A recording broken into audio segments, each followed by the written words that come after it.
Hi everyone, welcome back to my YouTube channel. So this week I wanted to do something a little different, not just like an informational tutorial and not just like a tutorial using the iPad. I wanted to do kind of like a first impressions video. So I downloaded a few months ago around Black Friday Clip Studio Paint. They were running a sale and I've been interested in the software for a little while. I wanted to I have some creative projects that I'm working on that I wanted to look at using that software for, specifically like the kids book that I'm working on, and then maybe some kind of graphic novel-y kind of idea with my artwork, actually pushing myself to create things like backgrounds and really expand on my skills when it comes to things like portrait drawing and things like that. And I downloaded it back in November. I took a Skillshare class on it, but I'm still fiddling. I haven't played with it very much in terms of like really getting to the nitty-gritty. And the goal of today is just to kind of like have some fun, look at this as a first impressions video when it comes to Clip Studio Paint from the perspective of like a graphic designer. So I just kind of wanted to see what the capabilities are. Obviously it's focused on things like manga and comic book design and things like that, but I wanted to see what else I could utilize it for, and then obviously see if I could experiment with new mediums in terms of what it's actually made for when it comes to illustration and things like that. So that is the purpose of today's video. Let's jump into exploring the interface. Obviously I want to look at things like brushes and the ease of use when it comes to the user interface, and I'm also going to be utilizing their amazing and nifty online PDF, searchable PDF like user manual. I don't know about you guys, but when I download software or when I get something new that's tech-based, I have to read through the user manual so that I can understand what it is that I'm working with. I do like to just play around with things and explore and see what I can learn and teach myself. I'm really fast usually at teaching myself new software, but I still like to be able to look through a user manual so I can find instructions on specific things. So that is what we're going to be doing. I hope you enjoy this video. I'll check in at the end of it to kind of give you my thoughts, but let's jump right into exploring Clip Studio Paint.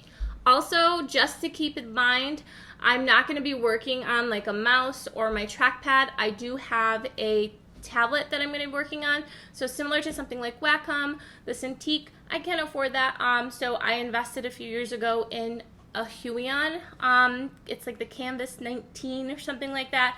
I'll include the link to what the actual tablet is below, but it is pressure sensitive. I do use it with a stylus, so that is what I'm going to be experimenting with. You'll still be able to see Clip Studio Paint on like your desktop, but I have this extra screen attached to my computer, and then I draw on it. So much like what you would see with like your iPad, and there is an iPad version of Clip Studio Paint, but I just wanted to get the desktop version because I'm trying to make it a point to work and be productive at my desk versus other places where I'm trying to separate my personal space and my personal time from work time. Let's get started and let's explore Clip Studio Paint. Alright, so in order to utilize my tablet here, I have to connect all of these wires to my computer. So I'm just going to do a quick search so we can see what pops up. It'll search and it'll give you all kinds of different options depending on what it is that you're looking for. So there's that one. And then you could also just go to the main menu with the table of contents. And what I'm going to do basically is kind of work side by side with this. I'm going to have the instruction manual off to the right, and then I'm going to have Clip Studio Paint launched on my left. So I'm going to go into my Finder window. I'm going to go into my applications, and then I'm going to find my Clip Studio Paint icon. And you'll see Clip Studio 1.5. You may need to do the drop down and then select Clip Studio Paint. If you purchased everything, which included like the animation software and things like that, you may have different apps in here. I just purchased Clip Studio Paint because I wanted to see it and try it out first, and then decide if I wanted to go any further into the rest of the options within the software, because there's a ton of different options that you have within just the Clip Studio Paint like family itself. There's like just this, the painting option with Clip Studio Paint, but then there's other more robust pieces of the software that include things like animation and like a full-blown animation like suite of software. So I was interested in that because that is something that I'm adding to my professional development like goal list. Is just like simple basic animations. I figured it out with GIFs. I figured I can learn some more. Just especially as I do more with this illustration stuff that I'm doing with like the kids book and things like that. I want to see how far I can push it and not be afraid to kind of dabble into things that I find interesting. All right, so once you launch Clip Studio Paint, this is the basic outline. You'll have your tools to the left, the navigator, and then you should also be able to see all of these little tools up top, and then you have your main menu. Obviously, if you click on Clip Studio Paint, you'll have your different preferences that you can edit. You can open up your Clip Studio, which includes some additional elements like libraries with freebies that maybe were a part of their purchase when you downloaded it at the time. I have free elements, and also, or I have some free things that came with the library when I made my purchase. But then also you can have access to all of your work in the Clip Studio like cloud. So if you're working on your desktop and you also have Clip Studio Paint, say on your iPad, then you can still access that same project, and it's basically transferable among any type of technology that you're using, which I think is fantastic. They also have tons and tons of awesome tutorials. So besides just going on YouTube or doing something like Skillshare, like I suggest, like if you are interested in Skillshare, I'm a teacher, so I always include my 2-week free trial, my teacher link, in my description box, so definitely check it out. They have tons and tons of Clip Studio Paint tutorials, but then also you can find them directly within the software and on YouTube. So let's exit out of this. Let's go back to Paint.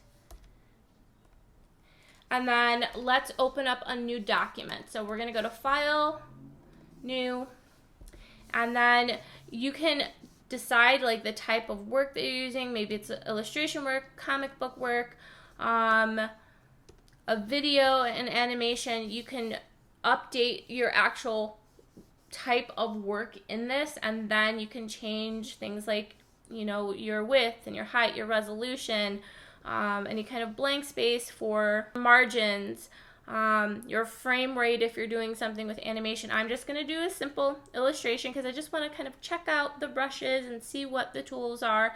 And I'm going to select A5 so that I can work in a nice big creative space. I am going to keep my resolution at 300 dpi. And I'm going to be working in color. And then you can also change like your paper color. You can create a template. I'm just going to keep it as is. If you want to create a moving illustration, maybe like something like a GIF, you can check mark the create moving illustration, and it'll adjust and edit the number of cells that you're working with. So obviously this is a fantastic tool for those of us who are into digital art, digital creative, and illustration and things like that. You can also record a time lapse, which is awesome. Usually if I'm going to record a time lapse, I'm doing that on my iPad, and I do that in Procreate because Procreate automatically basically tracks your brush strokes and it tracks what you're doing on screen. But it's cool to know that you can do this on this. Usually if I'm doing something like I'm recording my screen, I'm using QuickTime to actually screen record, or if I'm working in Affinity Photo, again, I have to use something like QuickTime to record my screen. This has something already automatically built in, which I think is super cool. And then hit OK. So once I have hit OK, it pulls up my actual artboard, my workboard, my workspace. What I'm going to do is go over to the edge here, and I'm going to make this a bit smaller so that I can see my web browser here with the Clip Studio Paint instruction manual. So what I want to do first is just kind of explore around, see what's in here, and then we can try to do something more focused on some of the options we have right here in Clip Studio Paint. So this is very similar to most like Photoshop, Affinity Photo, raster-based kind of apps, at least when I'm looking at the interface. Obviously, Clip Studio Paint has a ton of different options. comparatively. But it looks like we have different brushes. It looks like we have zoom tools. We could have a move tool. There's different selection tools. There's the magic selection tool. There's the eyedropper tool for picking up color.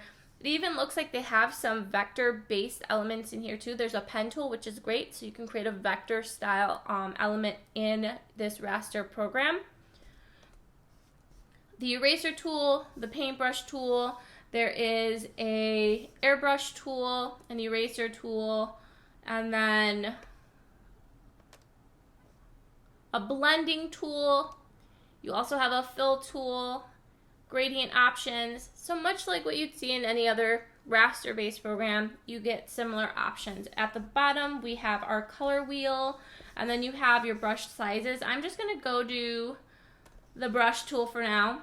And then it looks like you have different options. You could select things like watercolor brushes, realistic brushes, thick brushes, India ink style brushes. I'm going to select these watercolor brushes and see what things look like. And it looks like there's also a pencil tool, so you'll get something that's similar to a pencil. So I'm going to adjust the color here just so that it's something easy to see. I'm going to pick like a purple. And then it looks like underneath here in the tool properties, you can adjust your brush size, the amount of paint that's going to come out, so that you can kind of get more of like a layered effect as you apply more strokes on top. You could adjust the density of your paint, and then you could adjust your color stretch, the hardness of your brush, and then brush density, and then stabilization. I really like stabilization. I use that a lot in Procreate because I have really shaky hands. So being able to stabilize my lines helps ensure that I don't get like jaggedy looking like lines as I'm drawing, just because my hand shakes. So it's easier for me to utilize the stabilization as I draw. Okay, so I up the stabilization, and this feels nice. The big thing too is just because I'm using my desktop, I have to remember to use my keyboard. I'm so used to working on the iPad all the time that like I just double tap to undo. So if I accidentally do that, you know what I'm trying to do. But obviously I'm on the desktop. I'm using my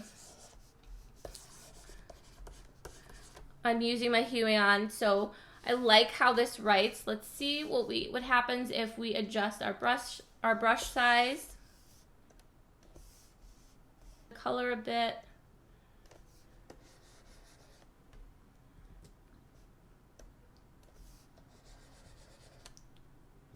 Let's change to a different watercolor option. So this is transparent watercolor, this is dense watercolor. You can see the difference just in how thick or thin or bold the line is. This is a smooth watercolor. This is a paint and apply. This is a watercolor brush, so it has a bit more texture to it. I like those a lot. This is the running color edge watercolor brush, so again, giving it a bit more texture. This is the watery watercolor brush. I like that a lot. That's really pretty. This is emphasizing texture, uneven layering brush. Oh, there we go. And this is the wet bleed blender, so it's not going to show anything if you draw on a blank space. It's a blending tool, so the idea is to blend on top of something that you've already created. There's also some realistic options like a round water brush, and these all have more texture to them, so I like already the different options that I have when it comes to the different brushes that are just already included. You don't really necessarily have to buy or download anything else. And I like all of the texture that these give.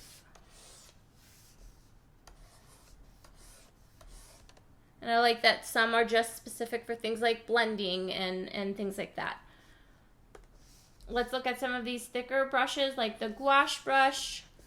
I'm going to select what I already have on screen and just delete it. So I believe if I just use my selection tool here, I should be able to just delete it now that I've selected it, and then go to my select options and deselect. All right, so let's go back to our brush tools again.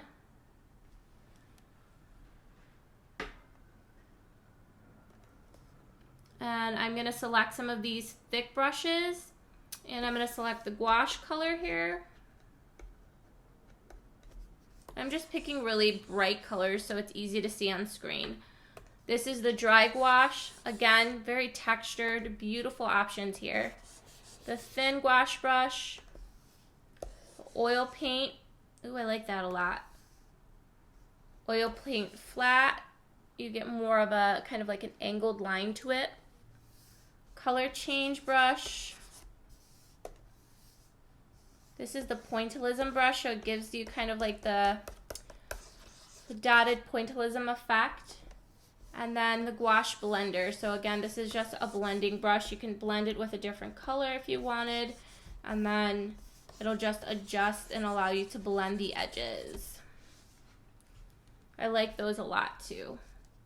Let's clear everything on this layer. I'm going to select all. And then I'm going to go into edit and I'm going to select delete. And then I'm going to make sure I go back into select and deselect.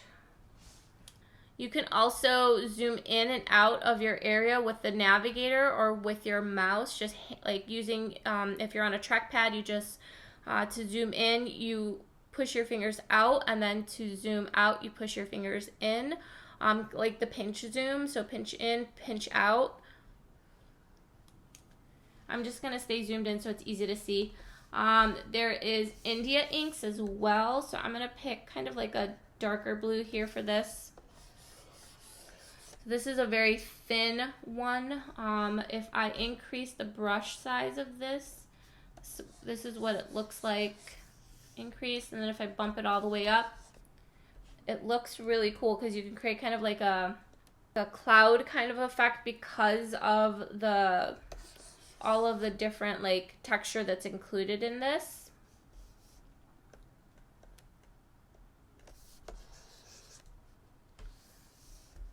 Let's go to the smooth India inks. And again, my tablet and my stylus have pressure sensitivity, so the lighter I draw, the thinner the line, the thicker the line, the harder I'm pushing down. So I'm going to select all. I'm going to clear these so I have more space. I like the idea of incorporating traditional media into the digital realm. I think that's fun. So it just looks like this is a really light wash kind of light wash brush that gives more or less kind of like a textured kind of grainy effect that you would probably get with something like colored pencil. I think it's really cool. I like it. All right, so that is all of kind of like the paint tools. Obviously there is also eraser tools. It gives you kind of different options. So you have like a clean hard eraser. You also have a kneaded eraser, which is softer. You can utilize that almost as a way to blend as well. So let's put some color down first, and then let's play around with the erasers. So I'm going to make this brush really huge so that we have a nice space to work with. And then let's go to the eraser tool, and then this hard eraser. Obviously, it's going to give you a hard erase line. You could also increase the brush size. The kneaded eraser, I'm going to increase the brush size of this. And what you'll see is that you can kind of like, you get texture and it takes it off in layers, which is really, really nice. Like it doesn't take everything off at once. If we go to the soft eraser, it creates kind of like a blurred effect on your edges. I like the idea of using the eraser tool, not just as an element to remove something from your artboard, but also as a way to create white space to add to your art itself. So you could almost like sculpt out shapes using eraser tools as well, versus just to erase and remove things. So I almost feel like you could utilize this too, like if you're creating rim light on an element for a drawing, you can use something like this to kind of create that nice glowy effect. The rough eraser is just like a nice clean, but like it gives you kind of rough, like squared edges almost. And then there's also a vector eraser, which looks like it just gives you nice clean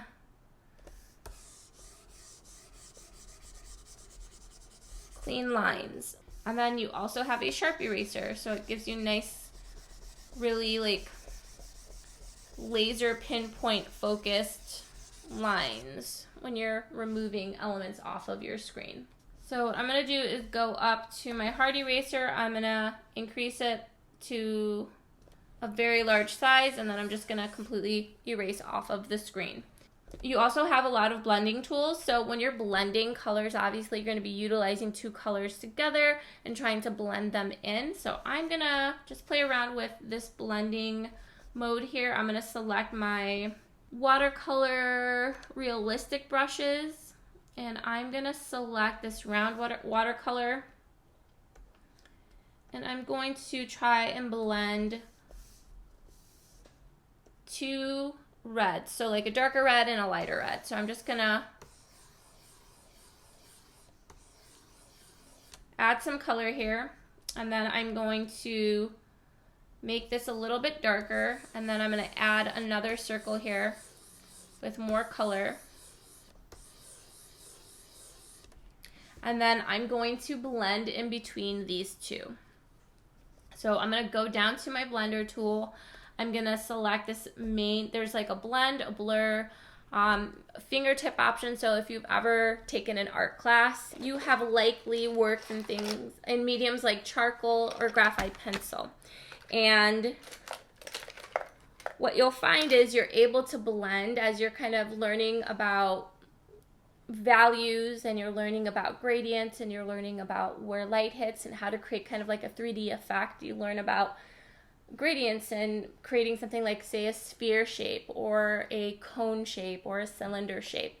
And one of the base kind of simplistic basic tips and tricks that you learn in these art classes is blending. You can blend with your finger, and you can blend the charcoal so that the light areas kind of gradually fade into the dark areas. Or, if I can find it, there it is. Or you can use something like a blending tool, which is basically just like a paper in the shape of a pencil. And I use this a lot for my traditional artwork here. And this is just a blending tool. And you can use this to kind of blend from the lighter areas to the darker areas, so it creates this really pretty, clean gradient. So that's basically kind of like what is going on with some of these tools, and I think it's really great. They're pulling in a lot of these traditional ideas and mediums into this technological space. So let's select this just basic blend first and see what happens. You'll see that it starts to kind of like pull these colors together. Obviously, the smaller your brush is, the more focused it's going to be. So I'm going to increase the size just a bit so we can see like how this works as we start to kind of like blend this together. And we're kind of going from this lighter space to this darker space. The thing though to keep in mind, especially with like these beautiful textures though, is this blend tool tends to kind of take away that texture. Let's select the blur, see what that does. It's the same kind of thing. It blurs the color out a bit. If we do the fingertip, I wonder if that'll give us more of the texture that we want. Yep, it gives more texture to this. I think that's really fun. And then there's also just the copy stamp, which basically, I use that a lot when I was like working in the magazine world and photo editing pictures, color correcting, and then like, you know, correcting areas on the skin and things like that. You can use things like the copy stamp to basically just copy one element, one area of pixels, and just paste it onto another. All right, I'm just gonna select all now, delete, And now what I want to do is get into working on a piece of art. We'll work on digitizing some sketches that I have from a different project. So I'll pull those in and then we'll digitize them in here and add some color and see what the process looks like. And then I'll include that as kind of like a speed paint portion of this video. And then we'll jump in at the end and I'll give you my final thoughts. And that'll be it for today.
So that's it, my cute little deer.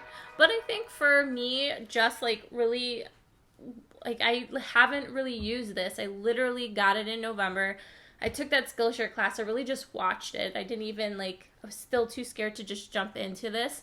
But for my first go around using Clip Studio Paint, I really enjoyed it. I feel like it does a great job of incorporating kind of like traditional mediums in a digital realm. And I like all the options for the brushes. I definitely feel like there's a ton more that I have to explore, and I think maybe in the future this might be kind of a nice segment, like a Clip Studio minute or something like that, where I can highlight something new or interesting that I've learned in the program. I definitely want to keep using it because I think it will get me working in larger formats outside of my iPad.